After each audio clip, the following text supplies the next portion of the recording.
Welcome, Watchers of Illusion, to my Castle of Confusion, episode 575. What's going on? Anyway, hope you're all very well and you've had a good May, and we're into June now, which I can't believe. It's just crazy the amount of how quickly time goes. But to make your day a little better, I'm looking at Bubble Bobble on the X68000, which was made by Sharp and only available in Japan. Which is a damn shame, because the game quality on this machine is absolutely stunning. So, I thought we'd go back to a bit of a classic, because you can't go wrong with a bit of Bubble Bobble, can you? And as much as I can say, so far, looks and feels arcade perfect. But the 68000 was a great machine, and a lot of the arcade games were actually, now please correct me if I'm wrong, and I'm sure you will, but I'm pretty sure that the 68000 was actually one of those computers that they used to design a lot of the arcade games that you from like Taito and other big companies that we had such great games from as well, and Capcom I believe as well. Hence why the machine can pretty much do arcade perfect transitions. I mean, this is spot on. I mean, the Amiga version that we looked at not so long back, Tiny Bobble, which I will put in, I'll link that actually in the description for you so you don't have to go hunting for it. In fact, I might just put down a few Bubble Bobble reviews, because there's been different ones from different machines, different eras, that sort of thing.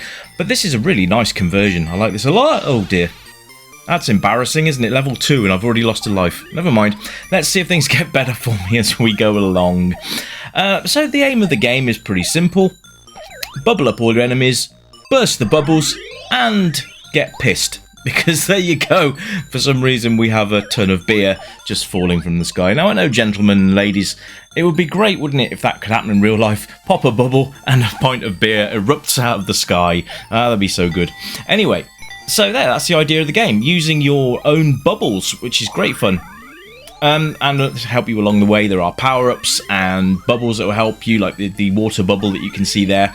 You do have limited time per level before this kind of weird boss guy spawns, who goes under the rather pleasant name of Baron von Blubber. But he will hound you until you either die or complete the level. Hopefully we're not going to encounter said individual, because he's not very nice. But yeah. So we got a variety of different enemies, which is always a nice thing. You can see there I've got a power-up bubble gum there, which makes me fire bubbles at a rapid rate. There are a few different coloured bubble gums. Each one does a different thing. So yellow is speedy and purple is distance. Not sure. There's like a bluey colour one, which is kind of a combination of the two. So there's lots of things that will help you on your way in defeating the game. Now, there are, I think there's 100 levels in this. This is classic Bubble Bobble. You do actually have the option to play Super Bubble Bobble as well. If you go into the options at the start of the game, you can go straight in and have a look. But you can change a lot of the things. You can change how many lives you get, not like infinite or anything like that. But there are lots of options that you can do to help you along the way. But yeah, if you don't fancy the normal Bubble Bobble game, then head over, change it to Super Bubble Bobble, and there you go. Very simply done, and there you've got a different version of the game. But the idea is that you have been turned into these bubble dragons, and you need to go, I think it's your parents, I think, that in this game that have been kidnapped, but you need to go and rescue them and revert back to human form, which I really don't, I don't understand why, because they're so cute as dragons. Who wants to be human when you can be a bubble-blowing dragon, man? So, easy premise to the game. Now you can see in the bottom corner, there's Bob in the bottom right-hand corner pushing the 2-player button, which means, yes, indeed, it's 2-player simultaneous, which is exactly the same as the arcade version. Now, I don't think there were any versions that didn't have 2-player simultaneous, because that would suck immensely, because the game is designed for that.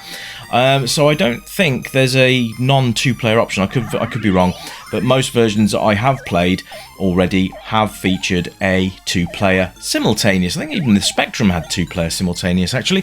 So I mean, you rack up the points in a number of ways. You can do huge bursts of bubbles at the end of your levels, try and get them all together, and then jump on them all in one big go for a huge bonus, or pop as many as you can. Now, you'll see that in here at the moment, some of them have turned red, some of them have already burst already.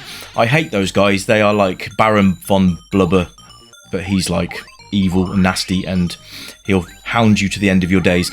But yeah, so the difficulty level on this comes from the speed in which the bubbles. It's a bit like, if you think Pac-Man, when you get the power pills, as time goes by, the power pills wear off a lot quicker. Well, that's kind of how your bubbles work too.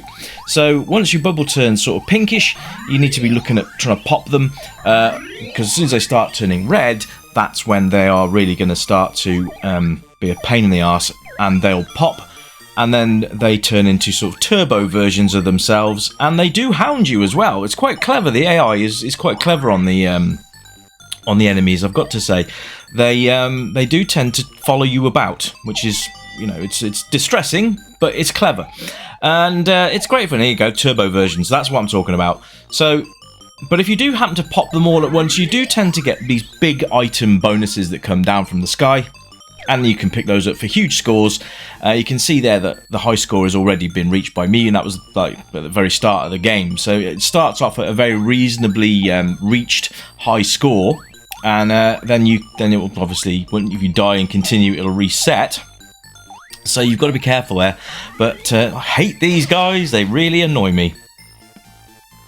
But still, anyway, there's a number of ways you can burst bubbles too. You can just let them sort of drift into your spines. If they hit you in the face, it'll just push you back.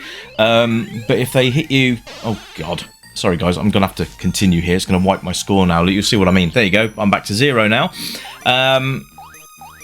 This level is probably one of my bugbears. I don't like this level at all, but we'll persevere with it. But yes, if I turn my back and let the spines hit the bubbles, that piece of cake, man, then it'll burst the bubbles automatically. If they hit me in the face, they'll just sort of push me backwards. So it's good to we can just jump on them. That's the other way of popping them. And there you go, easily done. And let's pop that bugger before he gets down there. So you get levels like this, which are quite clever because you've got to use the water bubbles to try and get them as they're floating around in there, because there's no way they can get out of that. And if you go in there, it's pretty much certain death. So some of it is very tactic based. And if you do happen to kill an enemy with water or electricity or anything like that, you do get bonus things like diamonds and other things that will give you lovely big scores. So there you go. So graphically, it's lovely. It's identical to the arcade in pretty much every way, which is even better. And I can't really badmouth any of the versions that I've played so far, because I mean, like I say, even the Specky version had pretty good graphics. But this excels in every way. You've got sound, music. You've got and the music is absolutely spot on to the money as well. I'm going to try and fireball this guy. Oh, bloody, that was close. And so you've got all of the sound effects, you've got all of the graphics, you've got all the music as well. I mean, it is a repeating track, and I guarantee you it will get stuck in your head, because when I thought I was going to do this review, I thought, oh no, I'll do Bubble Bobble. And then guess what? I had the Bubble Bobble theme stuck in my head for the rest of the day. So it was just like, it's just one of those things. But, you know, I got there in the end. And I'm just going to, oh, bloody hell. That wasn't planned. Never mind. So the playability factor is absolutely spot on the money. If you're a Bubble Bobble fan anyway, you are going to lap this up. And if you're not a Bubble Bobble fan, or you've never played Bubble Bobble in your life, then where the hell have you been? But you know, it's one of those bucket list games. I think if it's a really enjoyable little game, and like I say, one of the first 1 to 8K games I had, I think, was Bubble Bobble actually, and that was good on the Specky, and it always seems to retain that playability factor. It doesn't matter what machine it's on. There are a couple of versions that are a bit meh, but you know, the actual arcade conversions were actually not bad at all. So yeah, if you've not played Bubble Bobble before and this looks appealing to you, then please go ahead and play it, and get a friend round. It's much more fun with 2 players, as most games are, as you already know my standpoint on multiplayer games. If you want to play with your friends and have some fun, it's always better with 2. And if you've had other arcade games or machines in the house, like the Simpsons arcade or Turtles in the arcade, you can play 4-player. If you're lucky enough to be able to do that, then go ahead. Or 4 joysticks around an emulator will be just as good. But this is absolutely fantastic, and I'm having a great time with it. You can always tell when a game's good, you don't want to put it down. And this is one of those games that you really don't want to put down. It's just a lot of fun. and I think this is where a lot of games get it wrong these days, is they go for pretty graphics, but that does not make a good game. You think about the era that we've grown up in, because I'm assuming if you're watching my channel, then these games appeal to you because you were born in that era, or you've grown up with these games somehow, or you're going to really surprise me and that you are new to this genre and you're absolutely loving it, in which case, welcome to the better side of gaming. But yeah, this game is well worth a go, and one of the early arcades. It's just a lot of fun. This was released in '94 for the X68000, so a bit of a late entry into the retro gaming market, but it's a very good one. So just go out and have some fun. Find Bubble Bobble on whatever system you feel that you're going to have the most fun with. But this is an arcade perfect conversion. You're not going to want to miss out on this one. And oh, I'm standing on top of it. Oh, that's why I'm standing on top of it. Right, so let's say playability factor, spot on. And then the replay factor, well, yes, because there's a lot of levels to get through, and you're going to probably want to try and complete it to add it to your completionist list. I've never completed this game, actually. And if I remember rightly, there's more than one ending. So yeah, have fun with that. But yeah, let me know. Have you ever completed Bubble Bobble in its entirety? Have you ever got close to it and then lost all your lives and then been so dejected that you couldn't be bothered to do it all again? We've had those moments, folks. We've had those moments. But yeah, this is a great fun game. You're going to enjoy it. It's 2 players at simultaneous, so you've got the added fun factor there. And for age groups, well, any, because this appeals to gamers of all ages. I think I remember playing this. Well, I was only a youngster when I had my Specky, so you know, we're looking, I don't know, I would say just any age group that can hold a controller, really.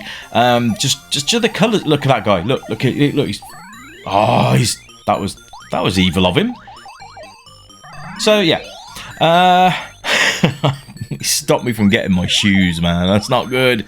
We all know what that's like, don't we, ladies? Anyway, so yeah, Bubble Bobble on the X68000. I hope you've enjoyed the review, and leave me a like and a comment, and remember to share and subscribe to the channel if you've enjoyed this, because there's plenty more of this kind of content across the channel, and I hope you've enjoyed it. This has been Bubble Bobble on the X68000. I've been Rich. This has been the Retro Revival Show, and I will see you very soon for a brand new one. Thanks ever so much for tuning in. It all means the world to me. And like I say, if you have enjoyed the content, remember to like, share, subscribe, and all that jazz. It's very much appreciated from my good self. So I shall leave it there, ladies and gents. Until next time, I bid you farewell, and I will catch you again in the next video. Take care now, and bye-bye.